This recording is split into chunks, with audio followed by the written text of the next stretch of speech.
What's up YouTube, Jeff back again today with a very exciting Samsung video for you guys, and today we're going to be talking about the display on the Galaxy S24 Ultra. There's been a lot of reports out there of display issues, the display having dull color saturation, and lots of other things. I want to talk about a little bit about what's going on, or at least what I think is going on based on the various units that I have, and also the always-on display brightness. A lot of people have talked about how annoying it is that you can't adjust it anymore, and I'll talk about why that is in a second so we can get some clarity on that. Before we get started, I want to thank my son, Jonathan. He did give us a dinosaur to hang out. As usual today, we got the blue Triceratops. He matches the beautiful wallpaper we have, and also trying to match my UAG case over here. For those of you who don't know as well, I finally got my US Galaxy S24 Ultra, which actually is the titanium, the natural titanium version. I got the yellow titanium over here, the one I imported from the Dominican Republic using the UAG case. This is the Samsung Shield case. Also want to remind you, if you did order through my link, tomorrow will be the last day to fill out the mystery box verification form before we start shipping on February 2nd. If you haven't purchased a phone yet and you want to buy, you can buy through my affiliate link, fill out the form, get a free mystery box with a case, cleaning kit, desktop phone stand. Details will be in the description below, as well as the verification form if you bought already from our link and you haven't filled it out yet. So let's go ahead and talk about this today. I've heard a lot of complaints about the saturation levels on the S24 Ultra not being up to par with the S23 Ultra. And I figured I would talk about my thoughts a little bit on this because I do have some thoughts. And I definitely think that some things have been made about this that aren't quite fully true. So here, bring it in here. I'll show you my other S24 Ultra in a minute, but this is the S23 Ultra here on the right. Here's the S24 Ultra. And in the video, you might be able to tell a little bit that this right side does appear a little more vibrant in the colors. If you look at the icons, if you even look at the purple and blues, now I didn't put the exact same wallpaper on here, but actually, just for fun, we can. Here's where this wallpaper comes from. It comes from the 14Wall app, and it's where I get a lot of my wallpapers from. My favorite developer, 14 Studio. So anyway, now they have the same wallpaper. You can kind of see a little bit here, the difference in contrast. Now, to me, it's not really a huge difference, and it doesn't bother me too much, but there is certainly a more vibrant color profile on the S23 Ultra. I won't argue that, but let's talk a little bit about what's going on here. So if you go into the settings, first of all, one thing you're going to notice just by looking at these two phones and seeing them on my desk, you see how much more glare there is on the glass on the S23 Ultra on the right. There's no doubt about this. We've talked about this quite a bit. The anti-glare coating on the S24 Ultra display is absolutely insane. It's mind-blowing, and it definitely does give it a little bit darker overall look. And I think that impacts the color perception that people are seeing, because with this glare, it kind of looks like the colors are popping or jumping off the page a little more, but I think it actually distorts some of them. That's one perception I've gotten from looking at different viewing angles and also different phones I have. I have a bunch of smartphones. Now, the other thing, in addition to that, that's the first thing I want to mention, is the anti-glare coating. Pretty clear that there's a huge difference there, and I think it does distort perception of the color. Like this orange definitely looks more vibrant than that one, looks a little flatter. But again, it doesn't bother me. But if we go into the display settings, scroll down, both of these are on vivid mode. So you can see here, if you look at the picture of this pinwheel that you have on both, the vivid mode on the S23 Ultra certainly looks a lot more vivid, and it also looks a lot more saturated than on the S24 Ultra. Now here's the crazy thing. If you change this one to natural, look at the huge difference between vivid and natural.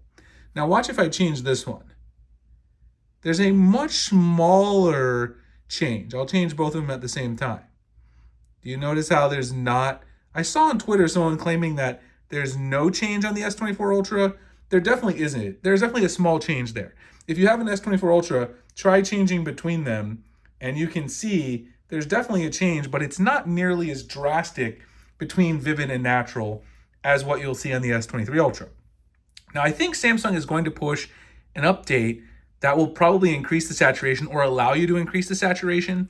We already had this problem a long time ago. I don't remember which Galaxy phone it was, where people were complaining that it was too flat. And I think they went in and made more options inside screen mode to allow people to get those super saturated colors because people are so used to them on the Samsung phones.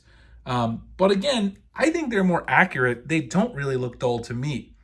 What can you do about it? Well, for now, other than turning this on vivid and then tweaking your settings, there's one other thing that you can do about it. And actually, just because someone mentioned this to me in the comments, I want to show that this is definitely not the problem by default. If you scroll down to developer options, and inside developer options, you can actually search. If you search for contrast And I'm going to show you how to do this on the S24 Ultra as well.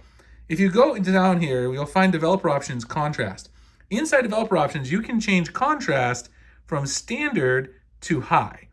Now, if you do this, it is going to change the color profile even more so. So if I go back here, you can actually see it even more so jumps off the page.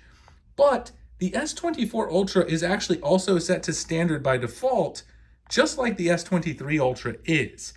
This doesn't really change, though, the vivid versus natural mode. It just kind of adds even more saturation to them. I think it looks almost artificial with that much contrast. Now, if you want to try this on the S24 Ultra, you've got to go into About Phone and then tap on the build number. I actually have a video of this. I don't want to do it because my phone number will be on the screen. I don't want to do it directly. You have to go into About Phone, and then you need to go into software information. Once you get inside software information, tap on the build number repeatedly here. It'll tell you that you're going to be a developer, and then do the pattern. And once you go back to the screen, again, I don't want to show my phone number, it'll be at the very bottom, just like it was here on the S23 Ultra. But again, if you go in here and search for contrast, you'll notice, search for contrast again, it's on standard on both of these. So both of these had standard contrast settings, and they have the exact same options, standard, medium, and high. So I don't think that has anything to do with it. Someone asked me, did I think that had to do anything with the look? I don't think so. I think the thing is, Samsung made a conscious decision to make the colors a little less saturated, a little more accurate, and that also plays along with also having a slightly darker look perspective from the viewing angles because of the anti-glare display. That's what I've noticed anyway. It's also true on the yellow titanium one I have over here. I've compared multiple. I also have an S24 Plus. I'm going to look at that one as well. I haven't unboxed it. But those are my general thoughts. Now, the other question that I've been getting from lots of people is the always-on display situation. So if we go down into the lock screen and always-on display on both of these phones, what you'll notice with the always-on display here versus the S23 Ultra is that if you turn the always-on display on both of these, you'll see you have auto brightness, and you can choose to turn auto brightness off and then tune the brightness. There is no such option here at all. And there's a reason that there's no option here for that. The reason there's no option for turning the brightness on manually is because now we have the option to show the lock screen wallpaper, which was missing in the S23 Ultra. I think Samsung was very worried about burn-in, and if you turn the brightness all the way up and you keep it cranked up and you're not using auto brightness, there's a better chance of having burn-in because of that wallpaper image being shown, depending on what you're using for your wallpaper. So I don't think we'll get this back, even with the software update. A lot of people wondering if that would come back. I don't think so. Anyway, please check out my previous video if you still want to know how to get the Samsung gestures back and remove gesture hint, because I did show how to do that in the previous video. That has been unlocked using Good Lock.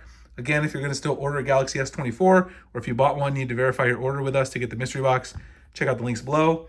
Appreciate you guys watching this video. Please subscribe for more great tutorials, Samsung update news, etc. I'll see you guys in the next one. Thanks a lot for watching.